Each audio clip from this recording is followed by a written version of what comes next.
Imagine an ancient book written in a language no one can understand, a broken bar pages filled with strange symbols, intricate diagrams, and drawings of plants that don't exist anywhere on Earth. A manuscript so bizarre that even the best code breakers, cryptographers, and linguists have failed to decipher it for over 600 years. This is the story of the Voynich Manuscript, the world's most mysterious book. It all begins in the early 1400s, somewhere in Central Europe. The parchment of the manuscript has been carbon dated to this period, which means the book was created during a time when alchemists, astrologers, and secret societies flourished. But who wrote it, and why? Those are questions that have haunted historians for centuries. The manuscript resurfaced in 1912, when a rare book dealer named Wilfrid Voynich purchased it from a Jesuit college near Rome. He was instantly fascinated, and for good reason. The manuscript consisted of over 240 pages of handwritten text,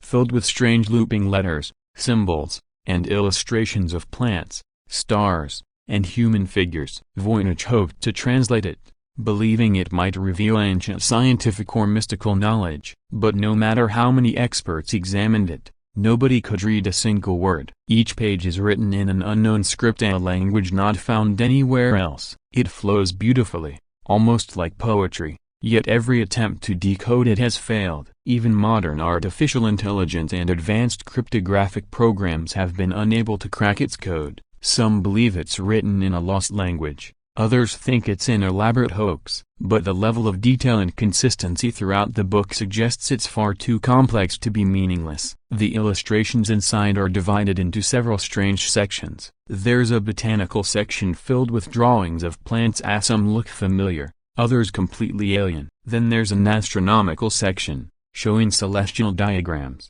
zodiac signs, and mysterious circular patterns that look almost like star maps. Another section appears biological, filled with naked women bathing in green liquid, connected by strange tubes and flowing structures. Some pages even depict something resembling microscopic cells, centuries before microscopes were invented. How could someone from the Middle Ages know such things? For decades, scholars and cryptographers tried to find patterns in the text. During World War II, codebreakers who cracked the German Enigma machine were even asked to study it, but they too failed. The manuscript seemed to mock every human attempt to understand it. Its words followed grammatical rules, with repetition and structure, yet they conveyed no meaning in any known language. One theory suggests it was written by Roger Bacon, a 13th century English monk and scientist known for his experiments in alchemy and optics. Others believe it might be the work of a secret order trying to preserve forbidden knowledge in coded form. But the truth is, no one knows. Even its title, the Voynich Manuscript, comes not from its author, but from the man who found it. After Wilfrid Voynich's death, the book passed through several collectors and ended up at Yale University, where it remains today in the Voynich Rare Book Manuscript Library. Its pages are preserved, yet its meaning is lost, locked away in a code that resists every effort to break it. In 2018, a British researcher claimed he had cracked the mystery. He argued that the text was written in an obscure dialect of medieval shorthand, possibly based on Latin, and that the book described women's health and herbal medicine. His announcement made headlines around the world, but when experts reviewed his work, they quickly dismissed it. The language structure didn't fit. The Voynich Manuscript remained unsolved. Some believe it might be a medical compendium, a guide for medieval midwives or healers. Others think it's a book of alchemy or astrology, describing how to create elixirs of life or understand the cosmos. There are even more radical ideas, that it could be a map to another world, or even an artifact from extraterrestrial intelligence. Its symbols, some argue, resemble both ancient runes and modern binary patterns, as if bridging two eras of knowledge. But let's step back and think, could it really be a hoax? Could someone in the 1400s have created an entire book, hundreds of pages long, just to fool people? Unlikely. The effort would have been enormous. And why would anyone do that in an age when literacy was rare, and audiences for such pranks barely existed? Moreover, the parchment, ink, and pigments all date consistently to the early Renaissance. Everything about it seems authentic except the meaning. One of the most haunting aspects of the manuscript is how it feels alive. Every curve of its script, every swirl of its illustrations, seems purposeful, as if someone truly believed in what they were writing. The unknown author might have spent years, maybe decades, crafting it. But for what purpose? Was it meant for a secret student, a hidden society, or was it, perhaps, written for the future, for us, as a message we have yet to understand? Modern researchers have used machine learning to analyze its structure. Interestingly, they found that the manuscript's words follow linguistic patterns similar to real languages, with consistent prefixes, suffixes, and spacing, suggesting that it's not gibberish. Yet without knowing the code, it remains unreadable. Some think it's written in an artificial language, like a personal cipher, invented by its author to encode sacred or scientific information.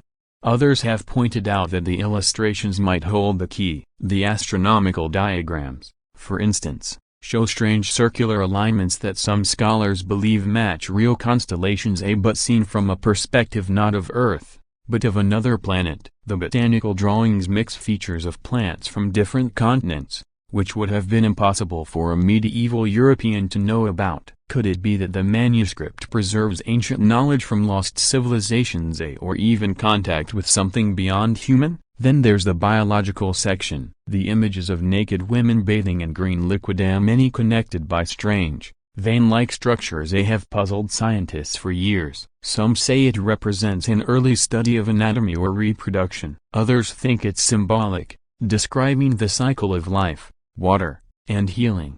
But a few daring researchers have suggested it could depict something microscopic, the circulation of fluids or the process of cell division, which humans couldn't have observed until the invention of microscopes centuries later. How could the author know? In 2020, a new study revealed something even more astonishing. Using spectral analysis, scientists found traces of rare pigments on the pages, materials that were extremely expensive and difficult to obtain in the Middle Ages. Whoever created the manuscript had access to resources and knowledge far beyond the ordinary. It might have been the work of an alchemist, a scholar serving a royal court, or perhaps a secret network of intellectuals preserving ancient wisdom.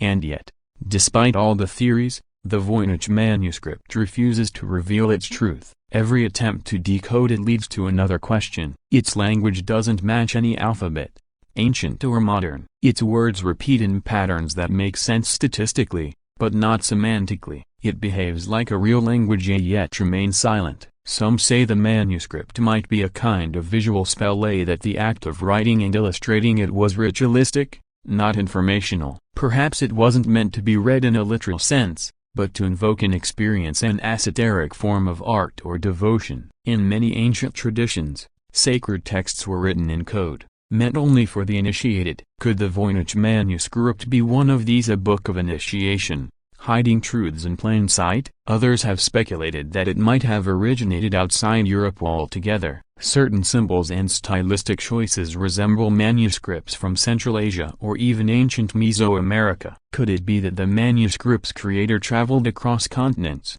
gathering knowledge from many cultures, and fused them into one grand, secret language? Imagine holding it in your hands, a book that has outlived empires, revolutions, and wars, and still keeps its secret. Every scholar who opens its pages feels the same pull, the same mix of awe and frustration. You're looking at something meant to communicate a broken bar, but its voice is trapped in another dimension of understanding. It's as if time itself placed a lock on its meaning.